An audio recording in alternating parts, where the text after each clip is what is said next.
you don't put it in the right place, they'll move. Yeah, they will.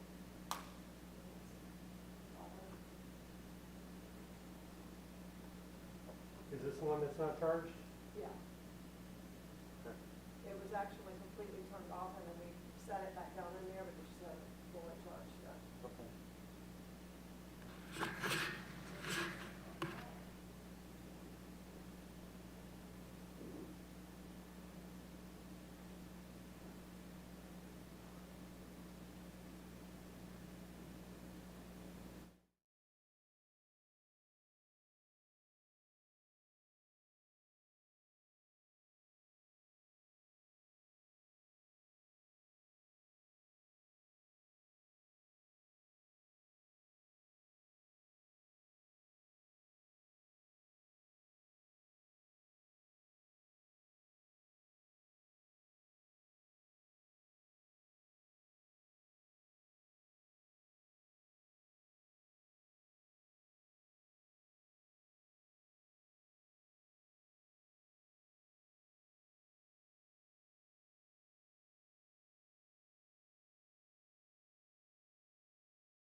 right, good evening, everyone, and welcome to the committee meetings for May 27, 2025.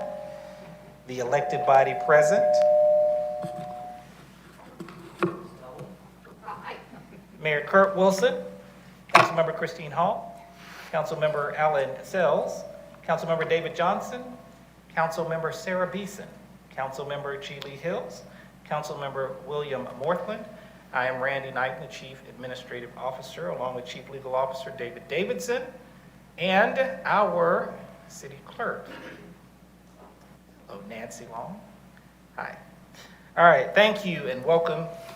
The purpose of committee meetings are for the city departments to convey information to the mayor and city council and discuss initiatives listed on the published agenda, as well as provide updates of vital information pursuant to the operation of city government. And by ordinance, the committee consists of the mayor and council, the elected body, as well as the city administrator.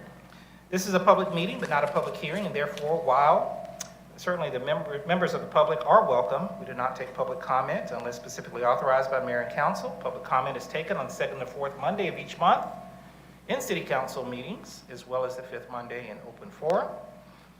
We do encourage residents to reach out to our city team and staff if you have any questions or register any concerns, and utilize the city's web service portal as a mechanism to report those issues and concerns. And please, as always, visit Roswell365.com for a calendar of events. The first item on the agenda is the approval of the minutes of the May 13, 2025 committee meeting. Do we have a motion? Motion by Councilmember Johnson, second by Councilmember Beeson. Any further discussion? All in favor? All right, that passes unanimously. Thank you very much. Thank you very much. The first item, or second item, is listed on the agenda under transportation. Consideration to approve the City of Roswell citywide safety action plan and adopt a Vision Zero resolution. Thank you. A Vision Zero resolution. All right. I'm looking at it, I'm at it. I know, I'm kind of enjoying it. Senior Vice President, Ms. Sharon Izzo. Oh, Mr. Dana. Yes. All right, And, thank you. Transportation Planning Manager, Jeff and Greg have left me alone this week, so I'll be presenting all the items. We have a lot of safety items, traffic calming and safety, so hopefully you guys like these. So back in 2023, the city received a $200,000 Safe Streets and Roads for All grant from USDOT. Our local match was paid by True North, the NFCID, so it cost the city nothing to produce this document. The funds were designated to develop a citywide safety action plan. It's a requirement for future, basically we have to have the safety action plan to go after the stuff that you put on the ground, the building, the implementation grants. So now that we have that and we get this approved, we'll be able to go for that, and that's the next item. Part of it is also the Vision Zero resolution, which is basically an aspirational, just saying the city is aspiring to lower traffic fatalities and serious injuries. You can see the resolution outlines a commitment to a layered safety approach focusing on safe roads, vehicles, speeds, and post-crash care. And by implementing that, we'll be adopting the Vision Zero principles and transportation policy. So it's an international aspirational thing that we're going to aspire to. So over the past year, staff's collaborated with our consultant team, residents, you all, and the stakeholders. And that's the cover of our safety action plan. It's in you all's packet. It includes an analysis of existing conditions and crash trends involving fatalities and serious injuries. It kind of focuses on the serious injuries and fatalities. And also identified projects and some strategies to improve safety. Just kind of some sample pages of it. Like I said, you've got the whole document in your thing. These aren't anything special I was trying to call out attention to. It's just kind of show you we got our top 13 kind of recommended priority locations the consultants came up with, and then a list of countermeasures. Just kind of the midterm, short-term strategies we can take as a city, kind of cheap, more expensive, and very expensive ways. Staff recommends approving the safety action plan and the Vision Zero resolution, which, as I said, our next item is about applying for the actual implementation grants. There's no immediate financial impact or cost to the city regarding the approval of the plan or the signing of the resolution. Are there any questions on that one? All right, thank you, Mr. Dan. A question, yes, Councilmember Hall.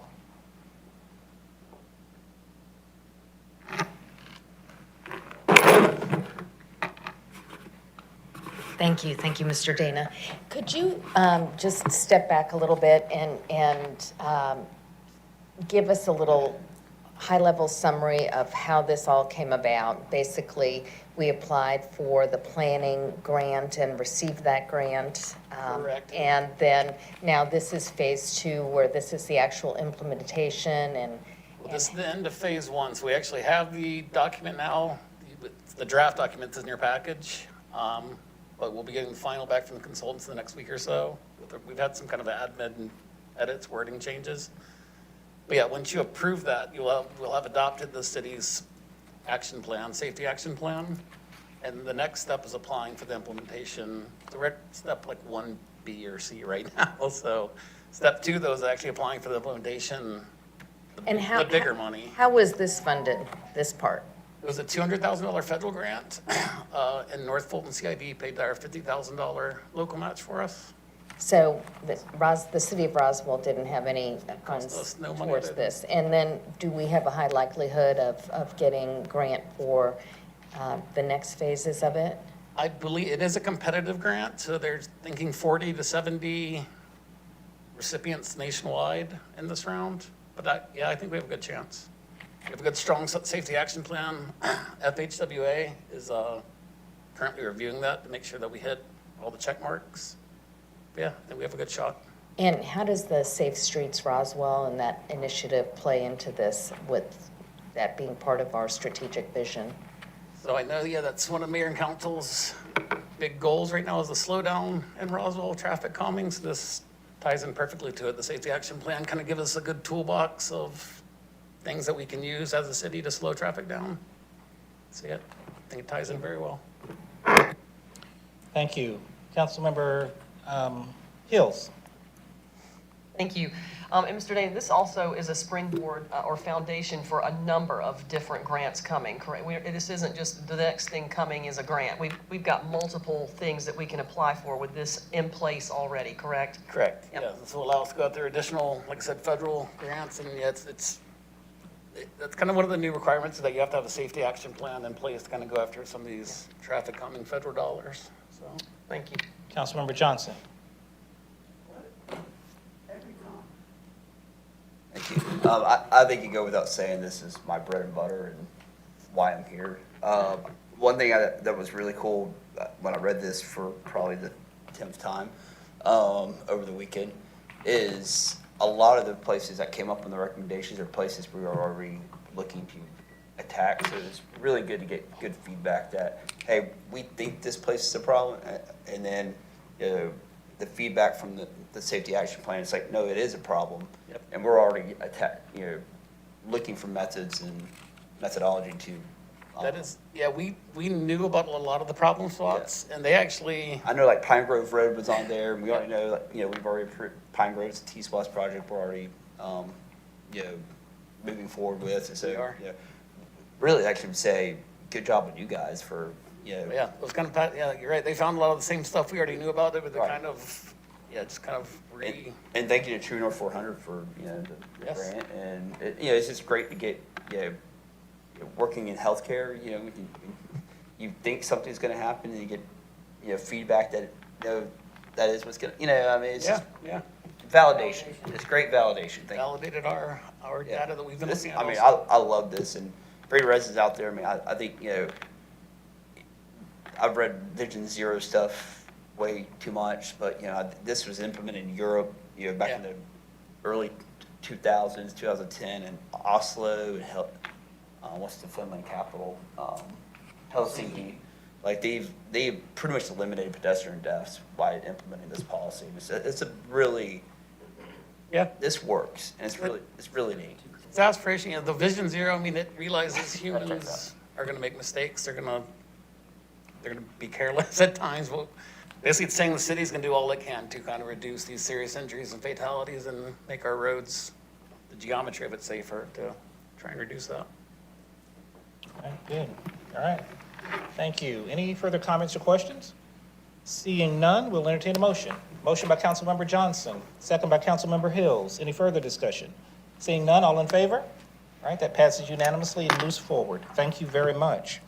Item number 3 is listed on the agenda, consideration to pursue a grant from the Federal Highway Administration, FHWA, from the Safe Streets and Roads for All, SS4A program. Is that Mr. Dana as well? It's all gonna be me. All right. So like I said, this shoehorns very well in the last one. This is the next step. So following the approval of the citywide safety action plan, we can actually apply for those implementation grant funds.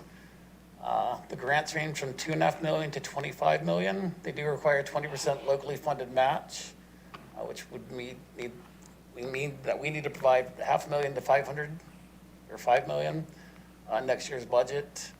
We have been working with the finance department. We've identified potential funds for the match that we can use for next year.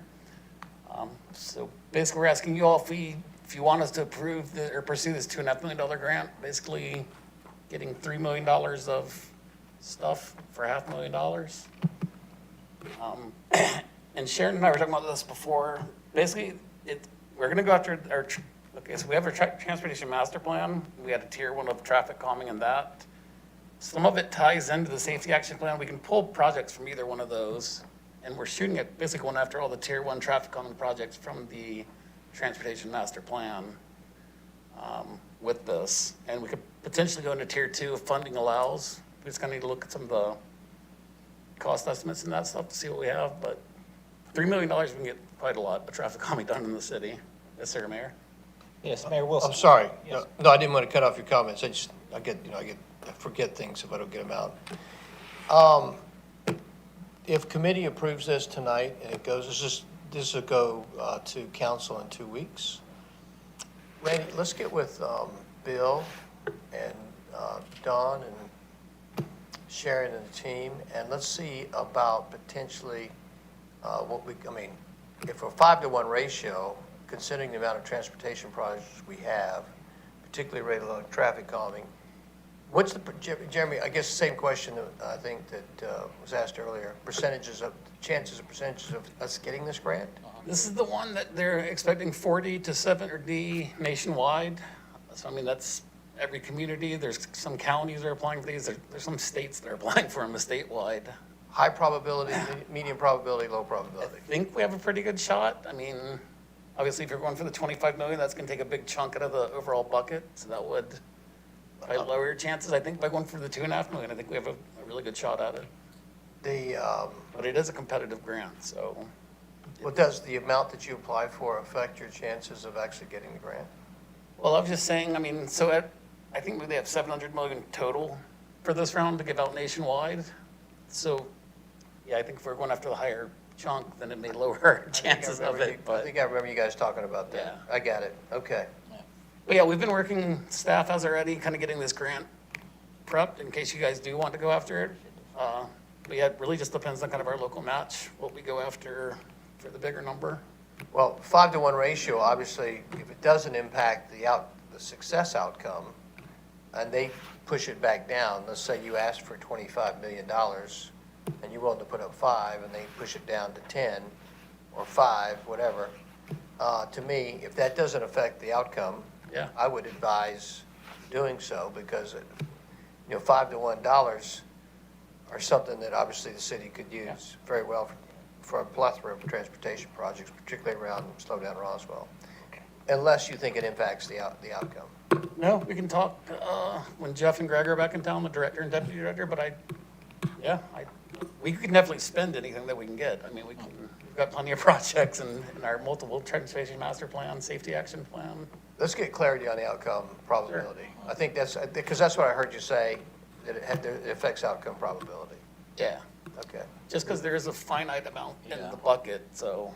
We'll work to get some clarity on that prior. Also, Councilmember Johnson, did you have a comment, sir? I was confused. I thought we were maybe voting on this tonight. No, this is just giving staff permission to. That's the next- Something else. Next item, yeah. Sorry, Yeah, we've got a little I'm time. confused a lot, so. I didn't help you, I'm sorry. Yeah. All right. All right, thank you. So we'll get additional clarity there. Please go ahead, sir. Yeah, and then basically we kind of talked the way through all this.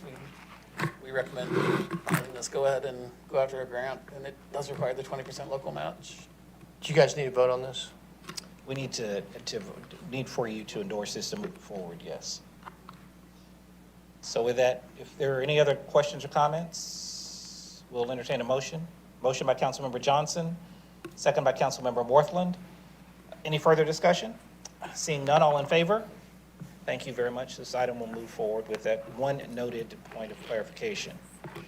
Item number 4, consideration to submit a local maintenance and improvement grant, LMIG, application for the 2025 Safety Action Program to the Georgia Department of Transportation, GDOT.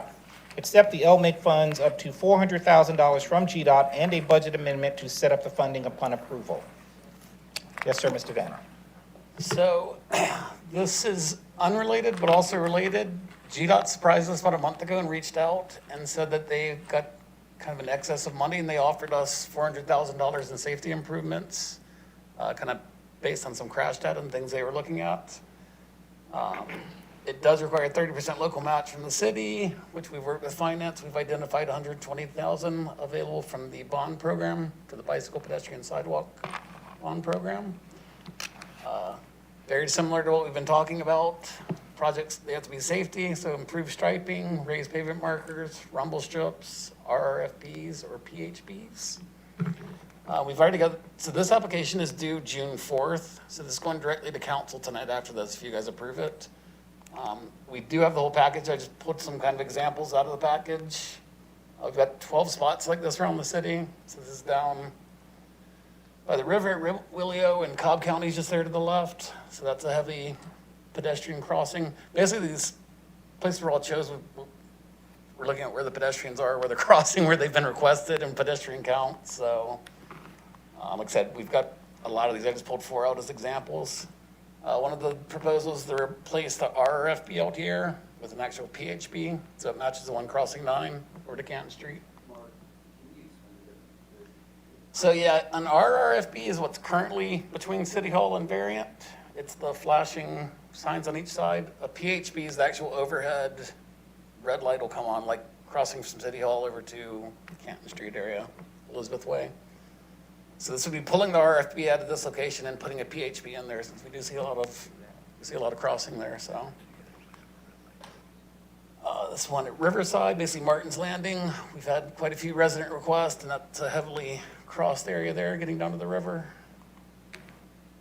Then one up by Roswell High School also. A lot of students are crossing over into the Publix shopping center. So, like I said, I have the other examples. I just pulled a few, just kind of show you what we put together in our application package. So yeah, these are the locations that our city traffic engineer and Mustafa's come up with, which we can change those, but like I said, it's all kind of data driven. It's where we see people crossing, where we've had people asking about it. So, but once again, we recommend applying for this. It's a 30% local match, and we have the identified funds from the bond program. I think one of the things that's really exciting about this is the ability that the application, once it's received by GDOT, those funds become immediately available to us. So these are going to be projects, 10 to 12 projects that we'll be able to execute on fairly rapidly and probably have in place before the end of the year. And so this is very, very transformational. It fits right within the Slowdown in Roswell initiative that you all are embracing and are asking us to work towards. So this is going to be an immediate impact here in the city. And so this is really exciting. We're able to take that $120,000 out of our bond proceeds to be able to support this request. So it is very exciting, and I just wanted to make sure you all knew that these are going to be things that were going to be very fast as far as implementation. So that's great stuff. Thank you. All right, yes, Councilmember Hall. And I assume that these can be repurposed because Riverside Drive will be under construction fairly shortly, fingers crossed, and the one on Norcross Cross Street. So we'll actually gain another one because you can repurpose that one to another location. We'll start the equipment. Yeah, that was a good point. So the larger federal grant, we won't even know if we receive that probably till December or something. So that's a much longer term one. This one would be a quick turnaround. Money there. All right, thank you. Any other questions or comments regarding this item? Seeing none, we'll entertain a motion. Motion by Councilmember Johnson, second by Councilmember Hills. Any further discussion? All.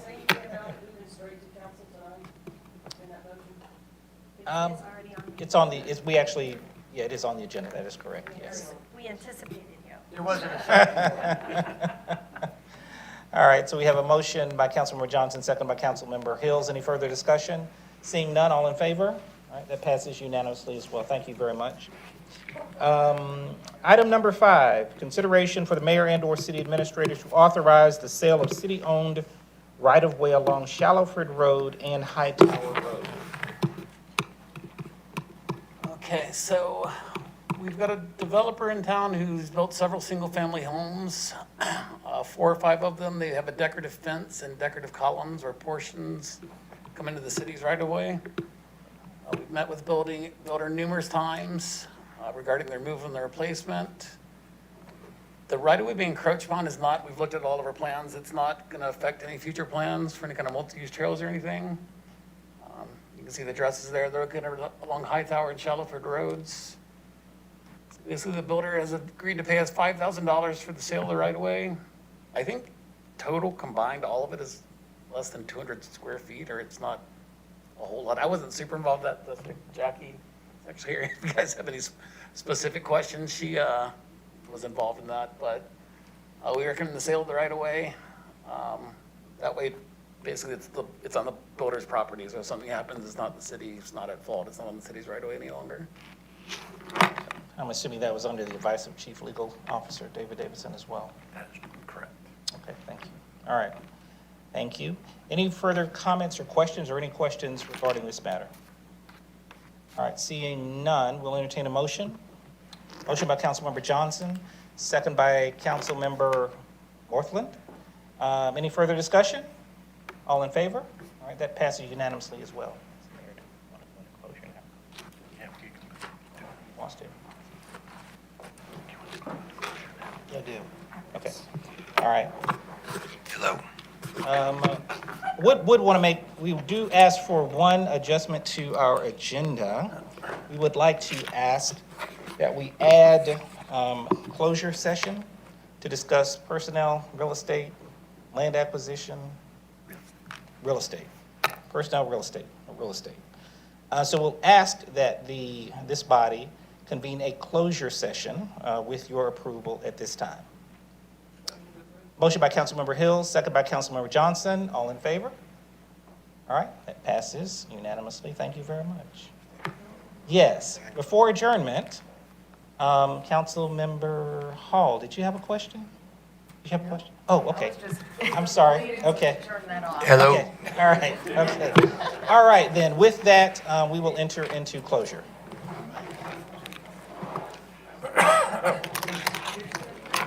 Closure. Oh, my God.